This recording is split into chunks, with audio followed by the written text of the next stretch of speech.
Hey yo YouTube, Flowcat here, and today I wanted to talk about how the heck I became a Genshin Impact content creator.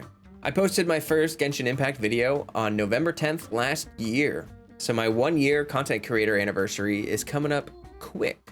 And I figured at this point, it would be pretty great to have a video on my channel just kind of explaining how I got here, why I decided to start a channel about Genshin Impact, and all that great stuff. I did want to say though, I really appreciate everyone that has supported me over the past year. It's been a treat to get to know all of you and discuss so many Genshin Impact topics on my channel, in my live streams, and in my Discord.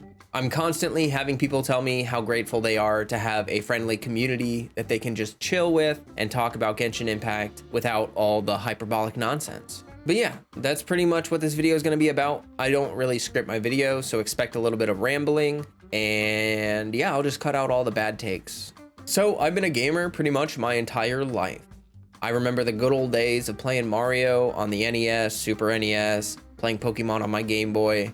It has been quite crazy to watch technology and video games develop throughout my lifetime. It always feels like there's something else that is gonna really shatter your expectations and bring in a whole new world of gaming. As I got older and left high school, started getting into college, I sort of fell out of love with gaming. I was going to school for music, I was learning to be a fire performer, and I was working 30 to 40 hours a week at a food job. I didn't want to stop gaming, but I just had so much going on in my real life that every time I stopped to play a video game, I always felt like I was wasting my time.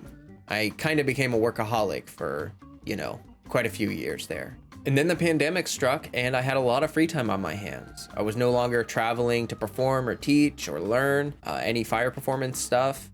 I was in school for medical massage, but it was kind of put on a temporary online schedule, and my work cut back my hours a lot because there wasn't a lot of business.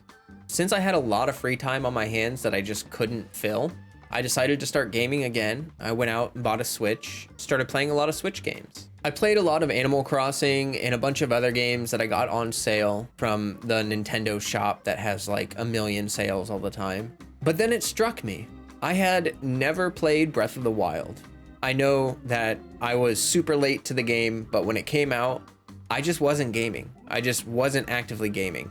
And also, I didn't have a Switch. So I kind of just never experienced Breath of the Wild. Anyway, I went out and bought it, put that sucker in my Switch, and I fell in love with open world games all over again. I had sort of been fed up with open world games for a long time. It always felt the same. It always felt like developers would just throw together a world with a bunch of random nonsense to do, or just it would be completely empty and devoid of anything worth doing other than getting from point A to point B. But Breath of the Wild reconceptualized what open world games could be.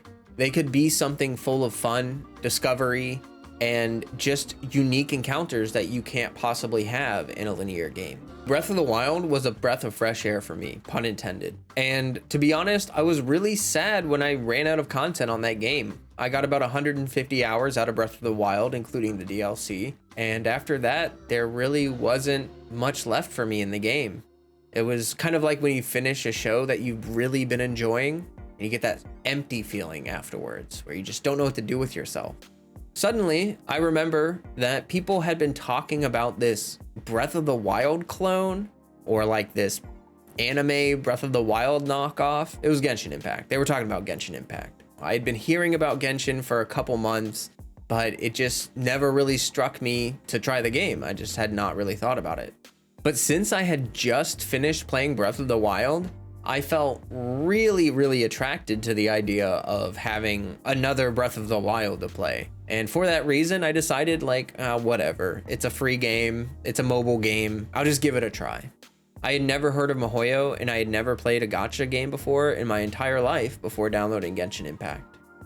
I gotta say, I wasn't expecting anything super great or super bad. I had heard mixed reviews before I had played the game, so I wasn't really expecting a super great game. I was sort of just expecting to try it out, probably wouldn't like it, and quit. It's free. I mean, who cares, right? But let me tell you, I have never been so surprised at the quality of a game in my entire life. And I'm not exaggerating. Ever since I started playing Genshin Impact, I've been consistently surprised with the level of quality and care that goes into this game. Whether it be the voice acting, the music, the art style, everything is done with a specific level of quality that I did not expect from like a gacha mobile video game. And not only that, but the story was actually pretty dang good. Like, I was enjoying it, even though the Mondstadt story was kind of tropey and a little basic.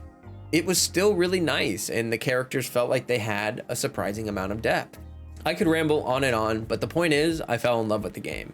Now, this was back in 1.2. That was Ganyu's very first banner, if any of you remember.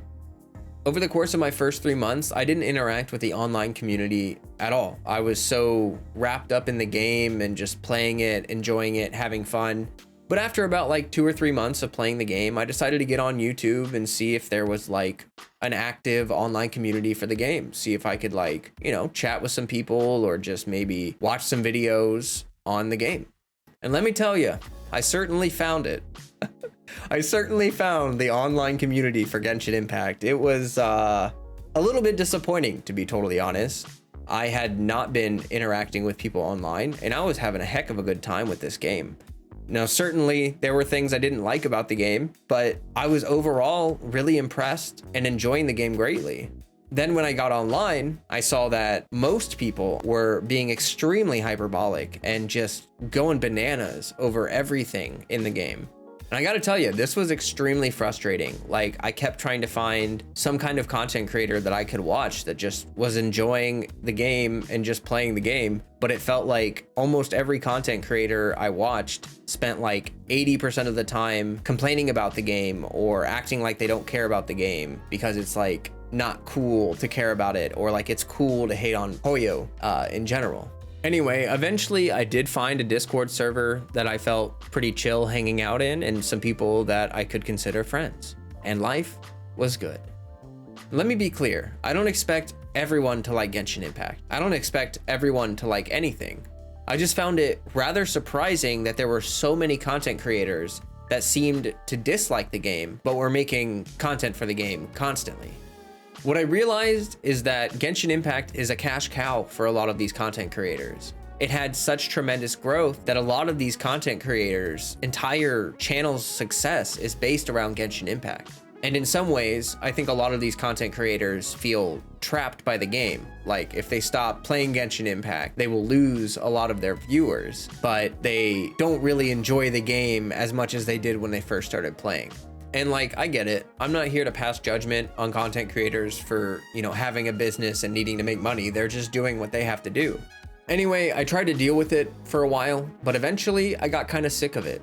Around 1.6, like 1.8 or so, I made the decision like, hey, I'm gonna make my own Genshin Impact channel. I want to be someone who makes their channel because they like the game, not because they want to get a bunch of views or a bunch of subs or a bunch of hype. I just want to make content on this game because I like it, right? Like, isn't that what it's kind of all about? I felt like my perspective and my specific opinions were not being really shared online. I couldn't find anyone that represented what I felt about the game. So I decided to become a content creator so that I could share those opinions and those perspectives online. Hopefully meet some like-minded individuals that want to just vibe and enjoy the game. And that's pretty much all of it. Besides, having my own channel allows me to moderate the kind of people that I engage with on a regular basis. So I don't have to deal with the extremely toxic people or the trolls that are constantly trying to get people enraged online. This past year has been one heck of a ride. It's been a real challenge to grow my channel. Hitting 1.5 thousand subscribers was a huge mountain to climb, and I'm looking forward to continue growing as time goes on. If you want to be a part of this like basically drama-free community, feel free to join the Discord, drop a like on the video, sub, do all that great stuff. Can't catch me. I stream Genshin pretty regularly here on YouTube, and I make some discussion videos kind of highlighting my perspective on what's going on with Genshin Impact. That's going to bring us to the end of this video. I hope to see you soon, and as always, stay healthy, stay hydrated. Peace. Best flavor in the world? The sweet, sweet taste of victory.